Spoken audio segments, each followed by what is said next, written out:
یہ ہے کہ ایک طالب علم کو قرآن مجید حفظ کرا لینا صرف اس ایک بچے کے ایمان کو محفوظ کرنا نہیں بلکہ اس کی اولاد کے ایمان کو بھی محفوظ کر دینے کا مطلب اللہ سے یہ امید رکھی جا سکتی ہے کہ ایک طالب علم نے قرآن مجید کو حفظ کر لیا ہے، اب اللہ اس کے گھر سے دین کو دور نہیں کرے گا، اس کی اولاد دین سے دور نہیں ہو سکتی، یہ اب دین سے دور نہیں ہو سکتا۔ اگر دین پہ یہ قائم رہے، دین کے اوپر اس قرآن کی وجہ سے اگر یہ گامزن رہے تو اللہ نے تو عزت رکھی ہی دین میں ہے۔ خود اللہ یہ ارشاد فرماتے ہیں جو بندہ تم میں سے عزت چاہتا ہے فَلِلَّهِ الْعِزَّةُ، تو عزت تو اللہ نے اپنے دین میں رکھی ہے اور اپنے راستے میں رکھی ہے۔ حضرت عمر رضی اللہ تعالی عنہ یہ ارشاد فرمایا کرتے تھے، ایک مرتبہ جب بیت المقدس کو فتح کرنے کے لیے حضرت عمر رضی اللہ تعالی عنہ مدینہ سے چلے، ابھی راستے میں تھے، شام کی سرحد کے قریب پہنچے، بیت المقدس کی شاید دیواریں نظر آنے لگی ہوں، لوگ آ کر ملے، ان میں مسلمان بھی تھے، کہنے لگے امیر المؤمنین یہاں عیسائیوں کے بڑے بڑے پادری جمع ہیں، یہاں غیر مسلموں کے سردار اکٹھے ہیں اور آپ کو ایک نظر دیکھنے کے لیے جمع ہیں، اور آپ کی حالت یہ ہے کہ آپ کے کپڑوں پہ پیوند لگے ہوئے ہیں، آپ کے کپڑے پھٹے ہوئے، آپ کا جوتا پھٹا ہوا، یہ کافر دیکھیں گے تو کیا کہیں گے کہ یہ مسلمانوں کا امیر آ رہا ہے، مسلمانوں کا خلیفہ آ رہا ہے، اس کے تو تن پہ لباس بھی درست نہیں ہے، پھٹے پرانے کپڑے پہنے ہوئے یہ آدمی آ رہا ہے، امیر المؤمنین یہ لباس لے لیجئے، اچھی پوشاک لے لیجئے، اسے زیب تن کر دیجئے تاکہ ان کافروں کے دلوں پہ آپ کا روب بیٹھے، آپ کی دھاک بیٹھے، اس سے اسلام کو فائدہ ہوگا۔ امیر المؤمنین نے ان کپڑوں کو لیا، زیب تن کیا، کچھ سفر کیا، فرمایا میرا پھٹا ہوا لباس واپس لایا جائے، میں اپنا لباس پہنوں گا۔ سبب اور وجہ یہ ہے کہ نحن قوم اعزنا اللہ بالاسلام وَإِنِ ابْتَغَيْنَا الْعِزَّةَ بِغَيْرِ الْإِسْلَامِ لَأَذَلَّنَا اللَّهُ، ہمیں جو اللہ نے عزت دی ہے، ہم تو بکریوں کے چرواہے تھے، ہم تو اونٹوں کے شتربان تھے، ہم تو یسربی لوگ تھے، ہمیں تو رہنے کا طریقہ نہیں آتا تھا، ہمیں تو رہن سہن کے سلیقے نہیں آتے تھے، ہمیں تو بات کرنے کے گر نہیں آتے تھے، یہ تو اللہ نے اسلام کی وجہ سے یہ عزت بخشی ہے کہ آج سارے کے سارے کافر عمر ابن خطاب کے انتظار میں ٹھہرے ہیں۔ نحن قوم اعزنا اللہ بالاسلام، ہمیں تو اللہ نے عزت ہی اسی دین کی وجہ سے دی ہے، اسی قرآن کی وجہ سے دی ہے، ورنہ کون جانتا تھا؟ ہمیں کون جانتا تھا؟ میں تو ایک خطاب کا بیٹا عمر تھا، مجھے تو شاید میری اپنی قوم کے لوگ بھی نہیں جانتے ہوں گے۔ جب سے ہم نے اللہ کی کتاب کو اپنے سینے سے لگایا ہے، اللہ نے ساری کائنات کا ہمیں امام بنا دیا۔ یہ وہ کتاب جس نے عرب کے چرواہوں کو وہ عزت بخشی، شتر بانوں کو، اونٹ کے چرواہوں کو وہ مقام بخشا کہ کسی نے کہا تھا، حالی نے کہا تھا کہ وہ بجلی کا کڑکا تھا یا صوت ہادی، عرب کی زمین جس نے آ کے ساری ہلا دی۔ کیا تھے وہ لوگ؟ کیا تھے بلال؟ کیا تھے سلمان؟ کیا تھے صہیب؟ یہ کیا تھے؟ انہیں کون جانتا تھا؟ ان کی حیثیت کیا تھی؟ ان کا مقام کیا تھا؟ بلال ایک کافر کا غلام تھا، سلمان فارس سے آیا تھا، صہیب روم سے آیا تھا۔ کیا تھے یہ؟ لیکن جب انہوں نے اس قرآن کو اپنے سینوں سے لگایا، جب انہوں نے اس قرآن کے ساتھ اپنی زندگیوں کو گزارا، جب اس قرآن کو انہوں نے اپنا مشعل راہ بنایا، تو سرور کائنات علیہ السلام نے کہا کہ لوگو انا سابق العرب، میں اس وقت تک کوئی آدمی جنت میں نہیں جائے گا جب تک میں جنت کے دروازے کو نہیں کھلاؤں گا۔ وَصُہَيْبُ سابق الروم، اس قرآن کی وجہ سے اللہ نے صہیب کو وہ مقام بخشا، کہا اس وقت تک کوئی رومی آدمی جنت میں نہیں جائے گا جب تک صہیب رومی جنت میں نہیں چلے جائیں گے۔ وسلمان السابق فارس، اس وقت تک کوئی فارسی جنت میں نہیں جا سکتا جب تک سلمان فارسی جنت میں نہیں جائیں گے۔ وبلال السابق الحبش، اور جانتے ہو اس قرآن کی وجہ سے اللہ نے بلال کو کیا مقام بخشا؟ کہا اس وقت تک کوئی انسان جنت میں نہیں جا سکتا جب تک سیدنا بلال حبشی جنت میں نہیں چلے جائیں گے۔ لوگوں یہ مقام کس وجہ سے ملا؟ اس قرآن کی وجہ سے ملا۔ یہ قرآن جب دنیا میں آیا، جب اس قرآن کو اللہ کے نبی علیہ السلام کے سینے پہ اتارا گیا، جب یہ قرآن عرب کی سرزمین پہ نازل کیا گیا، عرب کے لوگ کیا تھے، ان کی کیا حیثیت تھی؟ آپس میں ایک دوسرے سے لڑنے والے، ایک دوسرے کے جان کے دشمن، ایک دوسرے کے مال کے دشمن، ایک دوسرے کی عزتوں کے دشمن۔ پھر جب قرآن نازل کیا گیا، پھر کسی نے کہا تھا کہ باہمی نفرت و کینہ تھا وتیرہ جن کا، ایک دوسرے سے نفرتیں کرنے والے، ایک دوسرے سے جھگڑنے والے۔ وَاذْكُرُوا نِعْمَةَ اللَّهِ عَلَيْكُمْ إِذْ كُنْتُمْ أَعْدَاءً فَأَلَّفَ بَيْنَ قُلُوبِكُمْ فَأَصْبَحْتُمْ بِنِعْمَتِهِ إِخْوَانًا۔ اس قرآن نے وہ اثر پیدا کیا کہ اوس و خزرج ایک دوسرے کے جو جان کے دشمن تھے، ایک دوسرے کے لیے باہم شیر و شکر ہو گئے۔ باہمی نفرت و کینہ تھا وتیرہ جن کا، سبق ان کو انس و الفت کا پڑھایا کس نے؟ شراب اور نشے کے تھے جو ازل سے مشتاق، میں وحدت کا انہیں جام پلایا کس نے؟ دختر حاری سے غمگی کو رہائی بخشی، قید پرغم سے غلاموں کو چھڑایا کس نے؟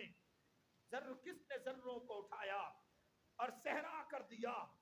کس نے قطروں کو ملایا اور دریا کر دیا؟ کس کی حکمت نے یتیموں کو کیا در یتیم اور غلاموں کو زمانے بھر کا مولا کر دیا؟ کس نے کیا؟ کس کی تاثیر تھی کہ ذالک الکتاب لا ریب فیہ ھدی للمتقین؟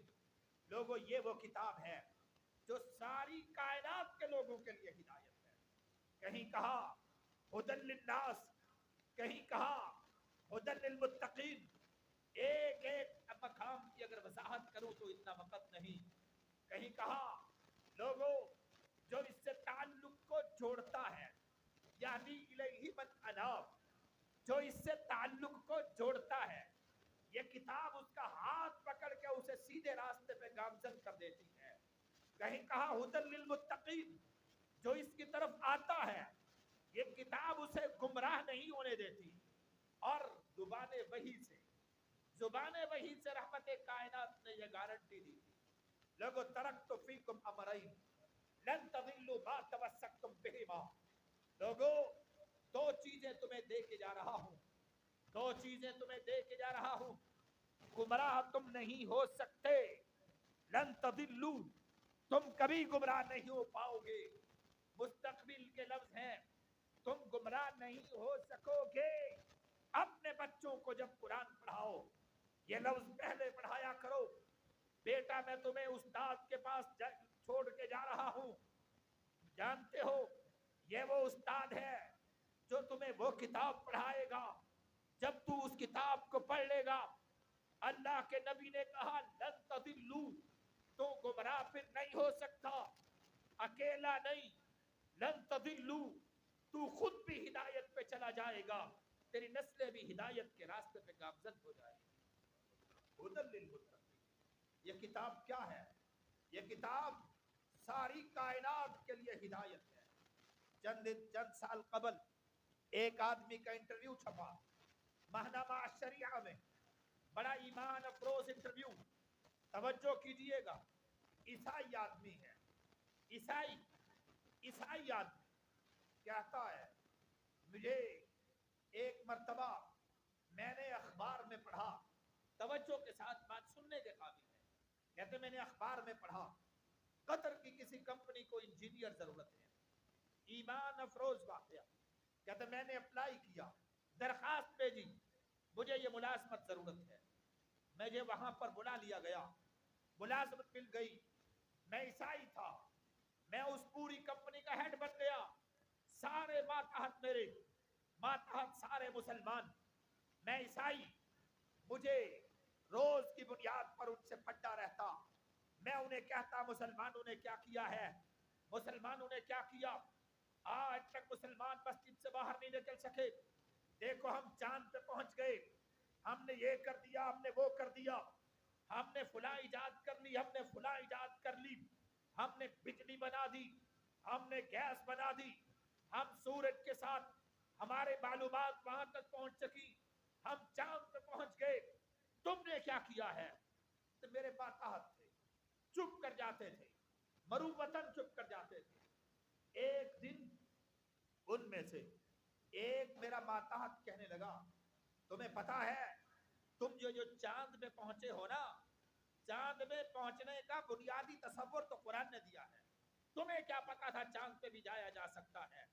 اصل تو قرآن نے بتایا ہے کہ چاند پہ انسان پہنچ سکتا ہے۔ کہتے میں سٹپٹا گیا، کیسے ممکن ہے چاند پہ جانے کا تصور قرآن میں موجود ہو؟ آج سے 1400 سال پہلے جب نہ سیارے تھے، نہ ٹیکنالوجی تھی، نہ یہ ساری ایجادات تھی، نہ سائنس کی ترقی تھی، کیسے ممکن ہے کہ اس وقت قرآن یہ کہے کہ چاند پہ انسان کا پہنچنا بھی ممکن ہے؟ میں نے اسے کہا مجھے دکھلاؤ کہاں قرآن مجید میں چاند پہ جانے کا ذکر ہے؟ کہتا اس نے میرے ہاتھ سے پکڑا، مجھے بازار لے گیا، اس نے قرآن مجید ایک انگلش ترجمے کے ساتھ، انگریزی ترجمے کے ساتھ مجھے لے کر دیا، کہا جاؤ یہ اللہ کی کتاب ہے، انگریزی میں ترجمہ موجود ہے، جاؤ اس کتاب کو پڑھو، تمہیں ساری کی ساری ہدایت مل جائے گی، تمہیں اس میں چاند پہ جانے کا ذکر مل جائے گا۔ کہتے میں گیا، میں نے قرآن مجید کو پڑھنا شروع کیا، چند جگہوں سے قرآن مجید کو پڑھا، بس میں اس کو پڑھتا جاتا تھا، جس طرح یہ قرآن میرے دروازے پہ، دماغ کے دروازے پہ دستک دیتا ہو، دل کی کھڑکیوں پہ دستک دیتا ہو، میں اس کو پڑھتا تھا، مجھے عجیب سا لگتا یہ کیا کتاب ہے، ایک ایک بات علم علم، ایک ایک بات دانائی ہی دانائی، ایک ایک بات حکمت ہی حکمت، ایک ایک بات روشنی ہی روشنی، نور ہی نور۔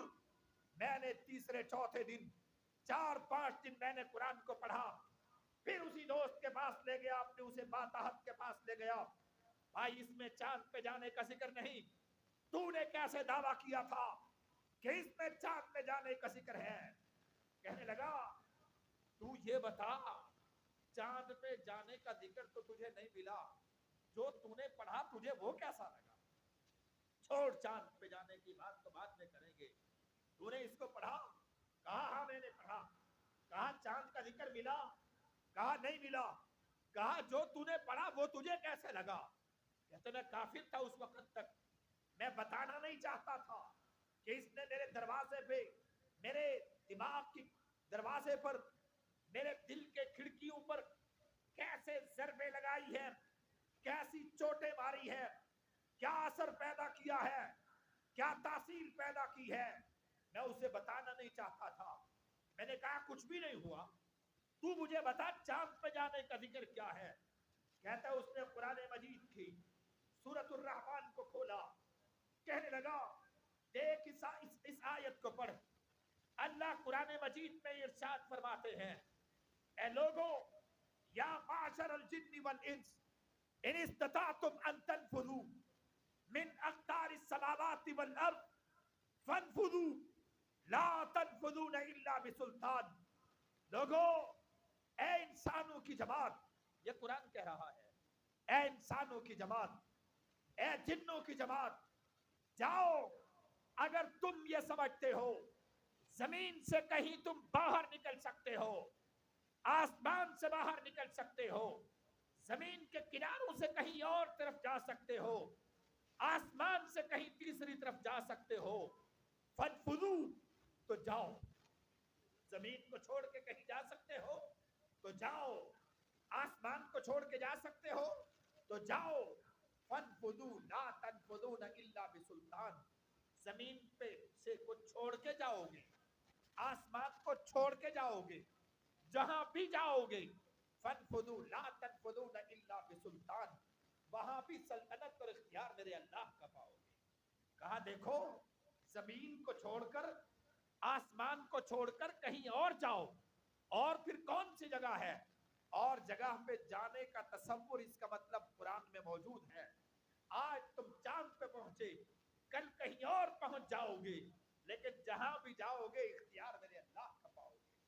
کہتے ہیں میں نے بس اس آیت کو سنا، جس طرح اس آیت نے میرے دماغ پہ دستک دی ہو، میرے دل پہ جس طرح اس نے ضرب لگائی ہو، جس طرح اس نے میرے دل کی کھڑکیوں کو کھول دیا ہو، جس طرح اس نے میرے سینے کو چاک کر دیا ہو، اس سے میرے اندازہ مجھے ایسے ہونے لگا جیسے میرے اوپر کوئی پہاڑ ٹوٹ پڑا ہو. آج تک میں نے بائبل کو پڑھا تھا، میں نے دنیا کی انجیل کو پڑھا تھا، میں سب کچھ پڑھتا رہا، لیکن آج جب میں نے اس بات کو پڑھا میں نے کہا میرے بھائی آج مجھے پتا چلا ہے حکمت و دانائی تو ہے ہی اسی کتاب میں. مجھے کلمہ پڑھاؤ، مجھے مسلمان کر دو. اور اللہ کے بندو یہ قرآن اگر کافر پڑھ لے اس کو بھی اللہ ہدایت دے دیتا ہے. مسلمان تو قرآن سے پرے جاتا ہے، قرآن سے دور بھاگتا ہے. قرآن سے تو اگر اظہار بیزاری کرتا ہے، بتا تو عزتیں کہاں سے پائے گا، کیسے پا سکتا ہے. مجھے حدیث یاد آئی، امام دارقطنی رحمہ اللہ نے اس حدیث کو اپنی سنن کے مقدمے میں مختصراً لکھا ہے. سیر اعلام النبلاء میں امام ذہبی رحمہ اللہ نے اس واقعے کو بڑا تفصیل سے لکھا ہے. اب اس واقعے پہ غور کریں.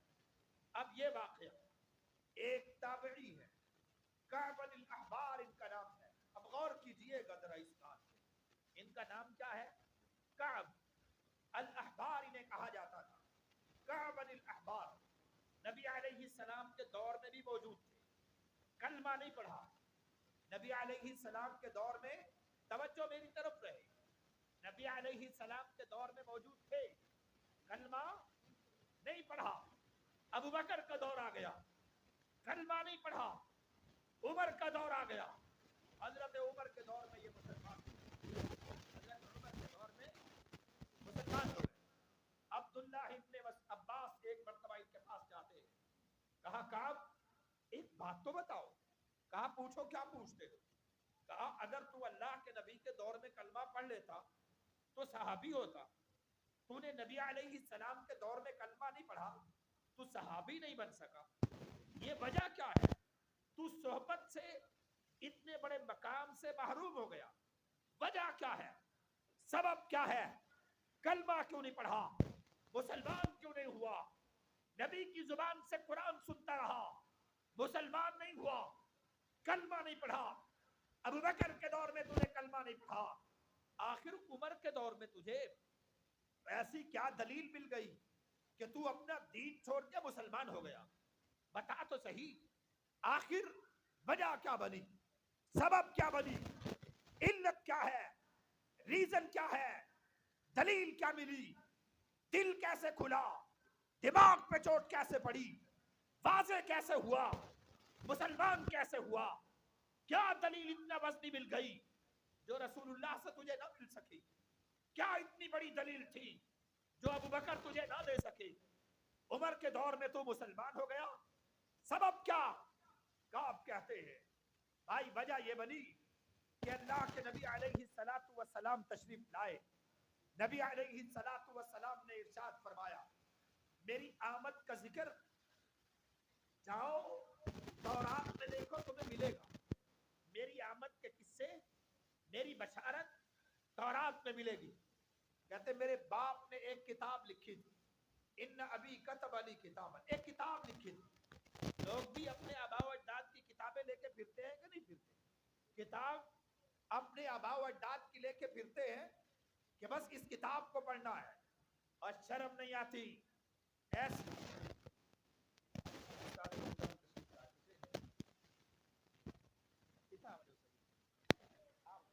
سنو تو صحیح کیا کہتے ہیں. سوال کرنے والے نے، سائل نے سوال کیا کہ میں ترجمہ قرآن پڑھنا چاہتا ہوں، میں قرآن مجید کا ترجمہ پڑھنا چاہتا ہوں، مفتی صاحب مشورہ دیجئے کس کا ترجمہ پڑھوں، کون سی تفسیر کا مطالعہ کروں؟ جواب ملا کسی کا بھی نہ پڑھو، قرآن کو پڑھو گے تو گمراہ ہو جاؤ. ظالمو، جسے اللہ کہے حسن للناس، جسے رب کہے حسن للمتقین، تم اسے کہو کہ گمراہ ہو جاؤ، وہ کتاب تمہیں گمراہ کر دے گی. یہ بھی بات سے یہی بات ہے کہ اصل تورات کو نہ پڑھنا، تورات کو پڑھو گے تو شاید تمہارے دماغ میں بات نہ آئے، شاید تم کتاب تورات کو پڑھو، شاید تم اسے سمجھ نہ سکو. آج کا مولوی اس طرح کہتا ہے ہمارے علماء کی کتابوں میں قرآن کا خلاصہ موجود ہے. کہتے تیرے باپ نے بھی تورات کا مجھے خلاصہ دے دیا، کہا اس کو پڑھتے رہنا، تورات کو نہ پڑھنا، اس میں میں نے تمہارے لیے ساری باتیں لکھ دی. نبی علیہ السلام کا دور گزر گیا، میں نے تورات کو نہ کھولا، تورات کو نہ پڑھا.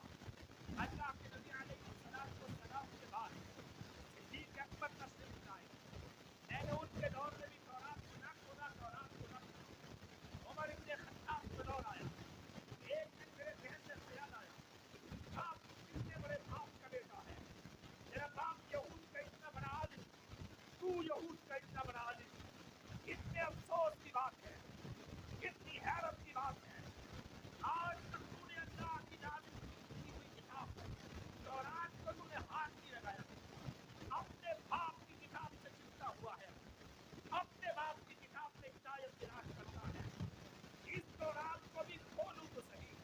کہتے میں نے اپنے گھر میں رکھے ہوئے تورات کے نسخے کو کھولا، اس کتاب کو کھولا، میں نے اس کتاب کو پڑھا. میں نے جب اس تورات کو پڑھا فَإِذَا فِيهِ صِفَاتُ مُحَمَّدٍ صلی اللہ علیہ وسلم وَأَصْحَابِهِ، میں نے اس کتاب کو پڑھا. اس کتاب میں اللہ کے نبی کی بشارت کے قصے بھی موجود تھے، اور صرف اللہ کے نبی کی بشارت کے قصے ہی نہیں، اللہ کے نبی کے صحابہ کے تذکرے بھی موجود تھے. اور قرآن بھی تو یہی کہتا ہے کہ محمد الرسول اللہ والذین معه اشداء علی الکفار رحماء بینہم تراہم رکعا سجدا یبتغون فضلا من اللہ ورضوانا سیماہم فی وجوہہم من اثر السجود ذلک مثلہم فی التوراۃ ومثلہم فی الانجیل کزرع اخرج شطأہ فآزرہ فاستغلظ فاستوى على سوقه يعجب الزراع ليغيظ بهم الكفار. صحابہ کے قصے، صحابہ کے تذکرے صرف قرآن میں نہیں، تورات میں بھی ہے، انجیل میں بھی ہے. کہتے میں نے تورات کو پڑھا، اس میں نبی رحمت کا ذکر بھی موجود تھا، اللہ کے نبی کے صحابہ کے ذکر بھی موجود تھے. باپ کی کتاب کو پڑھتا رہا، ہدایت نہیں ملی، باپ کی کتاب سے چمٹا رہا، ایمان نہیں ملا، نور نہیں ملا، ہدایت نہیں ملی. باپ کی کتاب کو ایک طرف رکھا، اللہ کی کتاب کو کھولا، رب کی کتاب کو پڑھا، ہدایت مل گئی. کہتا یہی سبب بنا ابن عباس مجھ سے پوچھتا ہے میں صحبت رسول سے محروم کیوں رہا؟ اللہ کے نبی کے دور میں میں نے اسلام قبول نہیں کیا، ابو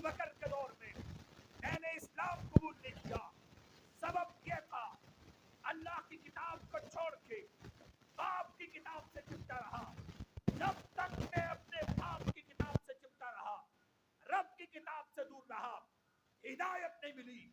جب رب کی کتاب کو کھولا, اللہ نے ہدایت بھی دے دی, ایمان بھی دے دیا. اور لوگوں, آج ہم بھی یہی کہتے ہیں, آؤ رب کی کتاب سے جڑ جاؤ.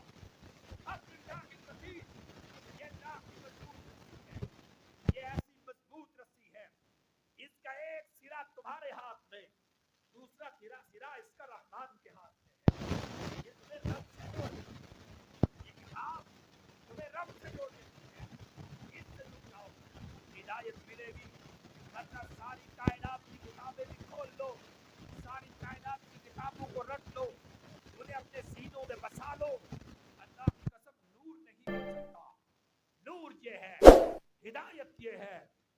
اور جو بندہ اس نور کو اپنے سینے میں جگہ دے دیتا ہے, یہ نور جس کے سینے میں سما جاتا ہے, جس کے سینے میں گھر کر جاتا ہے, ایمان کی گارنٹی, ضلالت سے دوری کی گارنٹی رب کا قرآن دیتا ہے. کہا قد تبین الرشد من الغی. لوگوں, اللہ کی قسم, آج کہ میرے پاس اتنا وقت ہوتا اور میں اس آیت کی وضاحت کرتا. کہا قد تبین الرشد من الغی. تیسرا پارہ ہے, گھر میں جا کے ذرا